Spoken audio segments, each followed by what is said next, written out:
ପିଲାମାନେ ତୁମମାନଙ୍କୁ ଚ୍ୟାନେଲକୁ ସ୍ୱାଗତ। ପ୍ରଥମେ ନବବର୍ଷର ହାର୍ଦ୍ଦିକ ଅଭିନନ୍ଦନ ଶୁଭେଚ୍ଛା।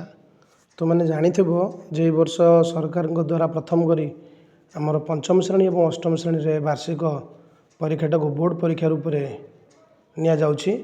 ଏଥିପାଇଁ ପିଲାମାନଙ୍କୁ ଭଲରେ ପ୍ରସ୍ତୁତ ହେବାକୁ ପଡ଼ିବ ଏବଂ ଯେଉଁ ପିଲାମାନେ ପରୀକ୍ଷାରେ ଫେଲ୍ ହେଉଛନ୍ତି ସେ ପୁଣି ଥରେ ଆଉ ଗୋଟେ ମାସ ପରେ ମାନେ 4 ସପ୍ତାହ ପରେ ସେମାନେ ପୁଣି ସେ ବିଷୟକୁ ପରୀକ୍ଷା ଦେବେ। ଯଦି ପୁଣି ଫେଲ୍ ହେଲେ ତାହେଲେ ସେଇ କ୍ଲାସ୍ରେ ରହିବେ। ତେଣୁ ତୁମମାନଙ୍କ ପାଇଁ ଏଇ ଯେଉଁ 2 ମାସ ରହିଲା ଏଇଟା ଭାରି ଗୁରୁତ୍ୱପୂର୍ଣ୍ଣ ସମୟ। କାରଣ ତୁମମାନେ ଜାଣିଥିବ ଆସନ୍ତାକାଲି ଗତକାଲି ଆମର ବାହାରି ପଡ଼ିଛି ପେପରରେ ଯେ ପରୀକ୍ଷା ଆମର ମାର୍ଚ୍ଚ ମାସର ପ୍ରଥମ ସପ୍ତାହରେ କଣ୍ଡକ୍ଟ କରାଯିବ। ତେଣୁ ଏଇ ଭିଡ଼ିଓରେ ମୁଁ ତୁମମାନଙ୍କ ପାଇଁ ଆଣିଦେଇଛି ଆମର ବୋର୍ଡ଼ ପରୀକ୍ଷାର ପ୍ରଶ୍ନପତ୍ର ଯେଉଁ ଭଳିଆ ପଡ଼ିବ। ଏଠି ଏମିତି କିଛି ପ୍ରଶ୍ନ ରଖାଯାଇଛି ଯେଉଁଟା ସରକାରଙ୍କ ଦ୍ୱାରା ପ୍ରସ୍ତୁତ କରାଯାଇଛି ଏବଂ ଏହି ପ୍ରଶ୍ନ ଭଳି ପଡ଼ିବ। ମନେକର ଯଦି ଏଠି ଆମର ଦେଇଛି ଦୁଇଟା ସଂଖ୍ୟା ଭିତରେ ମଧ୍ୟବର୍ତ୍ତୀ ସଂଖ୍ୟା ବାହାର କର, ତ ଏହି ପ୍ରଶ୍ନ ପଡ଼ିବ। ଏହି ମୂଲ୍ୟ ନ ପଡ଼ିପାରେ, ଅଲଗା ମୂଲ୍ୟର ଦେଇପାରେ, କିନ୍ତୁ ଏହି ଭଳିଆ ପ୍ରଶ୍ନ ପଡ଼ିବ। ତେଣୁ ତୁମେମାନେ ନିହାତି ଥରେ ଯେଉଁମାନେ ଗଣିତରେ ଦୁର୍ବଳ କି ଯେକୌଣସି ବିଷୟରେ ଦୁର୍ବଳ କେଉଁ ଟାଇପ୍ର ପ୍ରଶ୍ନ ପଡ଼ିବ ତୁମମାନେ ଥରେ ଦେଖିନେବା ନିହାତି ଦରକାର। ତ ଚାଲନ୍ତୁ ଷ୍ଟାର୍ଟ କରିବା ଆଜିର ଭିଡ଼ିଓ। ଚାଲନ୍ତୁ କ୍ୱେଶ୍ଚନ୍ ସିରିଜ୍ ଆରମ୍ଭ କରିବା। ପ୍ରଥମ ପ୍ରଶ୍ନଟି ଦେଇଛି ଯେ 1ରୁ 7 ପର୍ଯ୍ୟନ୍ତ ପ୍ରଶ୍ନଗୁଡ଼ିକର ଉତ୍ତର ଖାଲି ସ୍ଥାନରେ ଲେଖ। ଏ ଦେଇଛି। ତ ପ୍ରଥମ ପ୍ରଶ୍ନ ହେଉଛି କମା ବ୍ୟବହାର କରି 3, 5, 8, 0, 6 ସଂଖ୍ୟାଟିକୁ ଲେଖ। ଯେଉଁଟାକୁ ଆମେ ଜାଣିଛେ କମା ଆମେ କେଉଁଠି ବ୍ୟବହାର କରିବା ନା 1000 ଘରେ ବ୍ୟବହାର କରିବା। ତେଣୁ ଏଇଟାକୁ ଯଦି ଆମେ କମା ବ୍ୟବହାର କରିବା ତୁମେ ଜାଣିଦେବ 1, 10, 100, 1000। ତେଣୁ ଆମେ ଏଇଠି କମାଟାକୁ କେଉଁଠି ବ୍ୟବହାର ଲଗାଇବା ନା 35 ପାଖରେ ଯଦି ଲଗାଇବା ତାହେଲେ ଆମର ଏଇଠି ଆସିବ 35,806। 2 ନମ୍ବର ପ୍ରଶ୍ନ 5ଟା 9 ଦେଇଛି ବୋଲି 5ଟା 9ର ପରବର୍ତ୍ତୀ ସଂଖ୍ୟାଟି କେତେ? ତ ପ୍ରଥମେ ଏଇଟାକୁ ଆମେ ପଢ଼ିବା। 5ଟା 9 କେତେ ନା 5ଟା 9 ହେଉଛି ଆମର, ତୁମେ ଯଦି ପଢ଼ୁଥିବ କମା ପୁଣି ବ୍ୟବହାର କରିବା 1, 10, 100, 1000 ଘରେ କମା ଦେବା। ତାହେଲେ 99,000 99। ଆର ପରବର୍ତ୍ତୀ ସଂଖ୍ୟାଟି କେତେ ହେବ ନା ଆମର 1ରେ 5ଟା 0 ଦେବା। 1, 2, 3, 4 କେତେ ହେଲା 1 ଲକ୍ଷ। ତାର ପରବର୍ତ୍ତୀ ସଂଖ୍ୟାଟି କେତେ 1 ଲକ୍ଷ। 3 ନମ୍ବର ପ୍ରଶ୍ନ 6 ଅଙ୍କ ବିଶିଷ୍ଟ ସମୁଦାୟ କେତୋଟି ସଂଖ୍ୟା ଅଛି? କହିଲ ପିଲେ 6 ଅଙ୍କ ବିଶିଷ୍ଟ କେତୋଟି ସମୁଦାୟ ସଂଖ୍ୟା ଅଛି? ତୁମେ ଜାଣିଥିବ ଆମର 6 ଅଙ୍କ ବିଶିଷ୍ଟ ବୃହତ୍ତମ ସଂଖ୍ୟା କେତେ ନା କେତେ 6ଟା 9 ଜାଣିଛ। 6 ଅଙ୍କ ବିଶିଷ୍ଟ ବୃହତ୍ତମ ସଂଖ୍ୟା 6ଟା 9। 5 ଅଙ୍କ ବିଶିଷ୍ଟ ବୃହତ୍ତମ ସଂଖ୍ୟା କେତେ ନା 5ଟା 9। ଏଇ ଦୁଇଟାକୁ ଆମେ ଫେଡ଼ାଣ ଫେଳ କରିଦେବା। ଫେଡ଼ିଲେ କେତେ ହେବ ନା 0, 0, 0, 0, 0। ଏଇଟା ହେଲା 9। କମା ଯଦି ବ୍ୟବହାର କରିବା 1, 10, 100, 1000 ହୋଇତ ଲକ୍ଷ। ତାହେଲେ କେତେ ନା 9 ଲକ୍ଷ ସଂଖ୍ୟା ଆମର ଅଛି 6 ଅଙ୍କ ବିଶିଷ୍ଟ ସମୁଦାୟ ସଂଖ୍ୟା।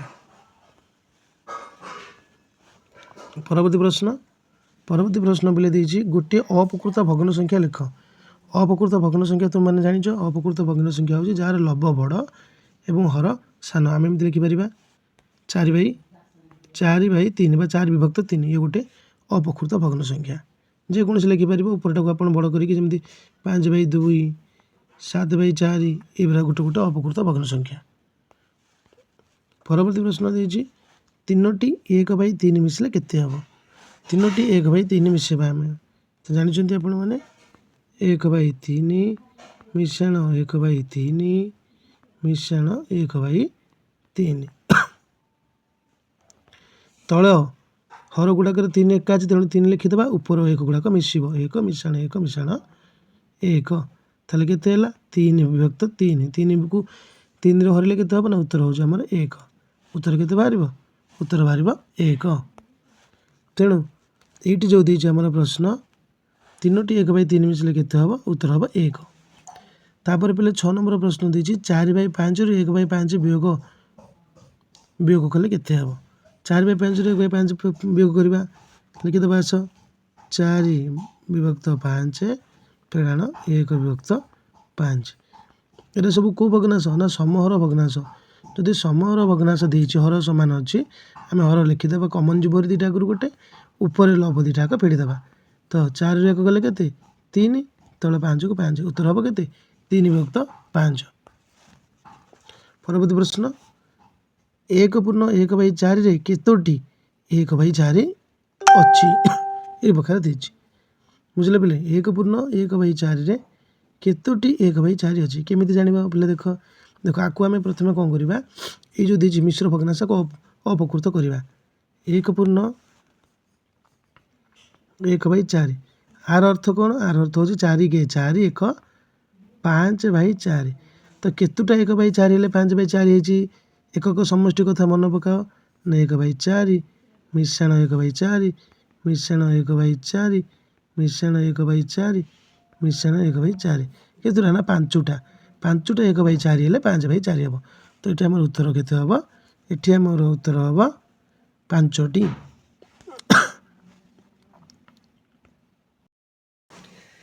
एबे आम देखा 8 नंबर 20 नंबर पर्यंत प्रश्न देछि जो थे 4टी लेखाएं संभाव्य उत्तर देछि आम से गोटे उत्तर को ठीक मारिक शून्य स्थान पूरण करवा। तो प्रथम प्रश्न देछि 5 अंक विशिष्ट बृहत्तम संख्याटी केते आम जानिछे 5टा 9 जोटो आम 69,999 बोली पढ़ुचे तो उत्तर हम आमर ग नंबर। 2टी मौलिक संख्यार गसागु केते पिला माने जानिछ 2टी मौलिक संख्यार गसागु होछि 1 तेणु उत्तर हम आमर 9 नंबर ख 1 1 7 और 21 गसागु केते 7 आउ 21 गसागु केते जदि एठी हम करबा पिले देखिबो 7 आउ 21 आर गसागु होछि 7 के 7 एठी हला कोन 7 के 21 तो ये बाम पट्ट को आम नवा तेणु गसागु आमर एठी केते हबो गसागु हबो 7 5 और 25 लसागु केते 5 और 25 लसागु केते आम एठी आसे कर दबा 5 आउ 25 और लसागु केते हबो ना 5 के 5 5 5 25 आउ जीवनी गणित गुणी दबा आम 5 के 5 5 5 25 तेणु गसागु आमर केते हबो एठी हबो आमर 25 बुझे। 12 नंबर प्रश्न कौन से एक संख्यार केते जोग कले जोगफल से संख्याटी होता है कहल कौन संख्यार आम ये भितर 100 कि 10 कि 1 0 कौटा जोग कले से एका संख्या हे तो आम उत्तर हम घ कौन हम ना 0 जोग कले से एका संख्या हे क्यों चित्र में प्रतिसम रेखाटी ठीक भाव दर्शा जाइए पिले प्रतिसम रेखा कौन ना जी गोटे चित्र को समान 2 भाग में भाग कर ताको आम प्रतिसम रेखा कहवा तापर तुम देखिपो ये तो हेनी कटक ये तो हेनी ये तो हेनी सामान 2 भाग होनी ये भी सामान 2 भाग होनी कारण तल बाटा ओसार ऊपर बाटा कम ओसार अच्छी तेणु आम उत्तर हम ग नंबर। परवर्ती प्रश्न फिर देख निम्नोक्त मध्य केउटी प्रतिसम आकृति विशिष्ट इंग्राजी अक्षर अटे देखिपो कौटा प्रतिसम आकृति विशिष्ट इंग्राजी अक्षर मान जो थे आम अक्षरटा को समान 2 भाग कर सेटा हूँ आमर एच। संरचनार परवर्ती संख्याटी केते 15 नंबर देख प्रथम देछि पिले 12 तापर देछि 15 तापर देछि 20 तापर देछि 27 तुम जदि लक्ष्य कर संरचनाटा को 12 रु 15 3 बढ़ी 15 रु 20 5 बढ़ी 20 रु 27 7 बढ़ी तेनालीर 9 बढ़ तो 27 रे 9 मिसले के आम उत्तर हम 36 घ उत्तर। परवर्ती क्वेश्चन परवर्ती संरचना को दर्शाओ देछि कौन देछि पिले परवर्ती संरचना को दर्शाओ भलरे लक्ष्य कर कौन देछि देख प्रथम आम जदि मैप को देखा यहाँ हूँ मैप उपरटा हूँ नॉर्थ तलटा हूँ साउथ राइट साइड ईस्ट एपटे हूँ वेस्ट तो प्रथम तुम देख पिले प्रथम नॉर्थ देछि तापर देख ईस्ट देछि तापर देख साउथ देछि तापर वेस्ट देछि तापर नॉर्थ देछि तापर ईस्ट देछि तेणु तापर उत्तर हम साउथ उत्तर हम ख बुझिपार पिले। परवर्ती प्रश्न देछि संरचनार परवर्ती संख्याटी को लिख कौन देछि संरचनार परवर्ती संख्या देख फास्ट 410 देछि तापर 370 तापर 330 तापरटा देछि कौन 410 पर 370 40 कमी तापर पुणी 40 कमी 330 तापर आम आउ फिर 40 कमे देवा 290 हूँ आम उत्तर। देख तापर 18 नंबर क्वेश्चन देखा कौन देती 18 नंबर क्वेश्चन देती संरचनाटी को आग को बढ़ाइले शून्य स्थान में केउटी रहिबो। देख कौन देती पे देख प्रथम गोटे त्रिभुज देती गोटे त्रिभुज देती यहीटा दबा सहित तलू गोटे करके देती तापर कौन देती से गोटाक कन्स्टांट रहा सेकेंड रहा गोटे थार्ड देती प्रथम गोटे तापर दुईटा तापर तीन टा तेणु आमर 4 नंबरटा 4टा त्रिभुज आमर हम तेणु ऊपर को गोटे तलू गोटे ऊपर गोटे तलू गोटे तेणु उत्तर कौटा ऊपर गोटे तलू गोटे ऊपर गोटे तलू गोटे यहाँ हूँ उत्तर कारण यही प्रकार सीरीज देती ऊपर गोटे तलू गोटे त्रिभुज ऊपर गोटे तलू गोटे त्रिभुज तेणु उत्तर हम आमर घ। तापर देख 19 नंबर कौन देती 8 केतोटी गुणनीयक अच्छी 8 केतोटी गुणनीयक अच्छी पे देख ना 1 प्रथम हूँ आम कौ संख्या गले 8 पाइबा ना 1 8 2 चौक 8 आउ कौन अच्छी कि किसी ना उल्टा कले 8 के 8 4 2 8 तेणु ये केतोटा संख्या बाहर 1 गोटे 2 गोटे 4 गोटे 8 गोटे तेणु आमर ये उत्तर कौन हम 8 केतोटी गुणनीयक अच्छी ना 8 4टी गुणनीयक अच्छी। 20 नंबर क्यों संख्याटी उभय मौलिक और जुग्म संख्या अटे पे कौ संख्याटी कह उभय मौलिक संख्या अटे और जुग्म संख्या अटे से एकमात्र 2 हूँ आमर उभय मौलिक संख्या एवं जुग्म संख्या।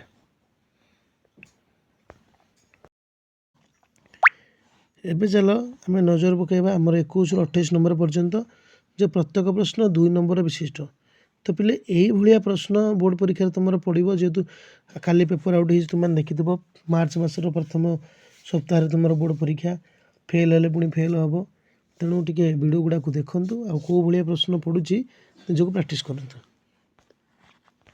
प्रथम प्रश्न देती 2टा संख्या देती भितर थी मध्यवर्ती संख्या गुड़ लिखापी से कही पे पूरा सहज तुम एत सब जो देती सबू संख्या पढ़ा किसी आवश्यक नहीं ये लास्ट 2टा नंबर देखिए 78 अच्छी 81 अच्छी लास्ट को आ भितर जहाँ देती से संख्या सहित आम कौन लिखा ना 2 देती कौन पे देख ना कमा जदि आम व्यवहार करवा 1 10 100 1000 हित लक्ष 2 लक्ष 35,978 ये देखिए 2 लक्ष 35,981 आ मझे कौन रहा ना 980 गोटे ही रहा केवल आउ 79 रहा तेणु आम लिखा 2 लक्ष 35,979 आ गोटे 2 लक्ष 35,980 ये 2टा संख्या आमर उत्तर हम। परवर्ती प्रश्न देती निम्नलिखित संख्या गुड़ी को ऊर्ध्वक्रम लिख आम ऊर्ध्वक्रम लिखा तो पे ऊर्ध्वक्रम मान कौन ऊर्ध्वक्रम मान हूँ सान रु बड़ आ भर सान संख्याटा किए आम देखा तुम समस्त लक्ष्य कर प्रति संख्यार केतटा लेखा अंक अच्छी ना सामान संख्यक अंक अच्छी 1 2 3 4 5 6 ये भी 6टा एथेरे भी 6टा एथेरे भी 6टा तेणु तुम प्रथम लक्ष्य कर सान संख्या केमी जाना ना शेष घरे जी सब छोट दब से सान संख्या सब शेष घरे छोट किए अच्छी यहाँ तेणु यहाँ प्रथम एक आम यहाँ फास्ट लिखा कौन लिखा ना 3,41,529 सेकेंड कौटा लिखा ना यहाँ पे देखिपरथब 7,54,009 यहाँ सेकेंड लिखा हम कमा देकी थार्ड रे 7,54,099 लास्ट को लिखा 9,34,560 ये सजेबा फास्ट लिखा कमा देकी यहाँ थार्ड यहाँ 4 यहाँ ये परवर्ती प्रश्न कौन देती परवर्ती प्रश्न देती तले केते गुड़े कोणर माप दि जाइए स्थूल कोण गुड़ी को गोल करी चिन्ह से देती तेणु तुम मैंने जान स्थूल कोण क्या कहवा ना जो कोणर परिमाण 90 डिग्री अधिक ताकू आम स्थूल कोण बोली कहवा तेणु ये स्थूल कोण किए अच्छी ना गोटे 175 अच्छी आ गोटे 108 डिग्री अच्छी तेणु 2टा कोण हूँ आमर स्थूल कोण ताकू आम गोल करवा बुझे। परवर्ती प्रश्न देती रेखाखंड और कोणर चित्र अंकन कर प्रत्येक नाम दियो पे रेखाखंड केमी ना यहाँ गोटे रेखाखंड तुमने पढ़ी थब आर ना देवा प्रथम ना देवा क सेकेंड ना देवा ख यहाँ गला रेखाखंड अंकन कला ना देली कोण देवा यहाँ गोटे कोण कोणर आस ना देवा ଏପଟେ ଦେଇଦେବା କ, ଏଇ ମଝିରେ ଦେଇଦେବା ଖ, ଏଇଟା ହେଉଛି ଗ। ଏଇଟା ଆମେ କୋଣ କରିକି ନାଁ ଦେଲେ, ଏଇଟା ଆମେ ରେଖାଖଣ୍ଡ ଅଙ୍କନ କରିକି ନାଁ ଦେଲେ। ତେଣୁ ତମ ପାଇଁ ପିଲେ ପ୍ରଶ୍ନ, ଯଦି ପରୀକ୍ଷାରେ ରେଖାଖଣ୍ଡ ଦେଇକି ରଶ୍ମି ଦେବ, ତୁମେ ଜାଣିଛ ଏଇଟାରେ ଜାଣିଥିବ ଏଇଟା ହେଉଛି ରେଖାଖଣ୍ଡ। ରଶ୍ମି ବେଲେ ଗୋଟେ ପାଟକୁ ଆମେ ତୀର ଚିହ୍ନ ଦେବା, ସରଳ ରେଖା ମାନେ ଦୁଇ ପାଟକୁ ତୀର ଚିହ୍ନ ଦେବା। ତେଣୁ ଏଇଟା ଡିଫରେନ୍ସ ଟିକେ ଦେଖିବ, ଲକ୍ଷ୍ୟ କରିବ। ପରବର୍ତ୍ତୀ ପ୍ରଶ୍ନ ଦେଇଛି, ଗୋଟିଏ ବର୍ଗାକାର ପଡ଼ିଆର ପ୍ରତ୍ୟେକ ବାହୁର ଦୈର୍ଘ୍ୟ 8 ମିଟର ରହିଲେ ଏହାର କ୍ଷେତ୍ରଫଳ କେତେ? ତ ପିଲା ଦେଖ, ବର୍ଗାକାର ପଡ଼ିଆ ତୁମେ ଜାଣିଥିବ, ଏଇଟା ଗୋଟେ ବର୍ଗଚିତ୍ର ମୁଁ ବର୍ତ୍ତମାନ ଅଙ୍କନ କରୁଛି। ବର୍ଗାକାର ପଡ଼ିଆରେ ଚାରିଟା ଏକ ବାହୁ ହେଉଛି ସମାନ। ତେଣୁ ଆର ଦୈର୍ଘ୍ୟ ଦେଇଛି କେତେ? 8 ମିଟର। ଆର କ୍ଷେତ୍ରଫଳ କ'ଣ? କ୍ଷେତ୍ରଫଳ ହେଉଛି ବାହୁ ଗୁଣନ ବାହୁ। ତାହେଲେ 8 ଗୁଣନ 8, 8କୁ 8ରେ ଗୁଣିଲେ କେତେ? ନା 64 ମିଟର। କ୍ଷେତ୍ରଫଳ ସବୁବେଳେ ବର୍ଗ ଏକକରେ ବାହାରିବ। ତେଣୁ ମିଟର ଦେଇଛି, ଉତ୍ତର ହେବ ବର୍ଗ ମିଟର। ବୁଝିଲା ପିଲାମାନେ? ପରବର୍ତ୍ତୀ ପ୍ରଶ୍ନ ଦେଖ କ'ଣ ଦେଇଛି। ପରବର୍ତ୍ତୀ ପ୍ରଶ୍ନ ଦେଇଛି, ଗୋଟିଏ ସମବାହୁ ତ୍ରିଭୁଜର ପ୍ରତ୍ୟେକ ବାହୁ 8 ସେଣ୍ଟିମିଟର ହେଲେ ପରିସୀମା କେତେ? ଆସ ଗୋଟେ ସମବାହୁ ତ୍ରିଭୁଜର ଚିତ୍ର ଅଙ୍କନ କରିବା। ଏଇଟା ଗୋଟେ ସମବାହୁ ତ୍ରିଭୁଜ, 8 ସେଣ୍ଟିମିଟର ଦେଇଛି କ'ଣ? ବାହୁ। ସମବାହୁ ତ୍ରିଭୁଜର ମାନେ ତିନିଟା ଯାକ ବାହୁ ଯାହାର ସମାନ, ତାକୁ ଆମେ ସମବାହୁ ତ୍ରିଭୁଜ କହିବା। ପ୍ରତ୍ୟେକ 8 ସେଣ୍ଟିମିଟର ଦେଇଛି, ଇଏ 8 ସେଣ୍ଟିମିଟର, ଏଇ ପାଟଟା 8 ସେଣ୍ଟିମିଟର, ଏଇ ପାଟଟା 8 ସେଣ୍ଟିମିଟର। ପରିସୀମା କ'ଣ? ନା ପରିସୀମା ହେଉଛି ତିନିଟା ଯାକ ବାହୁକୁ ଯଦି ଆମେ ମିଶାଇ ଦେବା, ସେଇଟା ହେଉଛି ଆମର ପରିସୀମା। କେତେ ମିଶାଇଲେ କେତେ ହେବ? ନା 8, 8, 16, 8, 24 ସେଣ୍ଟିମିଟର। ତାହେଲେ ପରିସୀମା କେତେ? ପରିସୀମା ହେଉଛି 24 ସେଣ୍ଟିମିଟର। ବୁଝିଲ ପିଲାମାନେ? ତାସ ପରବର୍ତ୍ତୀ ପ୍ରଶ୍ନକୁ ଯିବା। ପରବର୍ତ୍ତୀ 27 ନମ୍ବର ପ୍ରଶ୍ନ କ'ଣ ଦେଇଛି, ଗୋଟିଏ ବିଦ୍ୟାଳୟରେ ପଞ୍ଚମ ଶ୍ରେଣୀରେ ସମସ୍ତ ଛାତ୍ରଛାତ୍ରୀଙ୍କର ପସନ୍ଦର ଖେଳ ଦିଆହେଇଛି। ଖେଳର ନାମ ଦେଇଛି କ୍ୟାରମ୍, ବ୍ୟାଡ଼ମିଣ୍ଟନ, ଚେସ୍।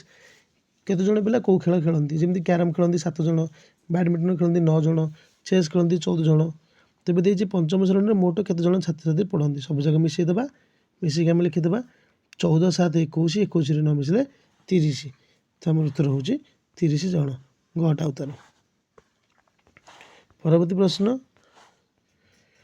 ଖାଦ୍ୟ ମେଳାରେ କେବଳ ଲଡ଼ୁ ବିକ୍ରି କରୁଥିବା ଏକ ଦୋକାନର 4 ଦିନର ତଥ୍ୟ ତଳେ ଦିଆହେଇଛି। କେଉଁ ଦିବସରେ ଅଧିକ ଲଡ଼ୁ ବିକ୍ରି ହେଇଥିଲା? ଆମେ ଏଠି ଖୋଜିକି ଲେଖିବା। ଦେଖିପାରୁଥିବ କେଉଁ ଦିନରେ ଅଧିକ ଲଡ଼ୁ ବିକ୍ରି ହେଇଛି। ପ୍ରଥମ ଦିନରେ 117 ମାଣ୍ଡିଆ ଲଡ଼ୁ, ବାଦାମ ଲଡ଼ୁ କେତେ? 121। ଭଲସେ ଲକ୍ଷ୍ୟ କର କେଉଁଟା ଅଛି। ଉତ୍ତର ହେଉଛି ଆମର ତୃତୀୟ ଦିନ, କାରଣ ଏପଟେ 200, ସେପଟେ 120, 320। ତ ଉତ୍ତର ହେଉଛି ଗଟା, ତୃତୀୟ ଦିନ ଅଧିକ ଲଡ଼ୁ ବିକ୍ରି ହୋଇଛି। ତାପରେ ଦେଇଛି 29ରୁ 36 ନମ୍ବର ପର୍ଯ୍ୟନ୍ତ ପ୍ରତ୍ୟେକ ପ୍ରଶ୍ନର ଉତ୍ତର ଠିକ୍ କ୍ରମରେ ଲେଖ।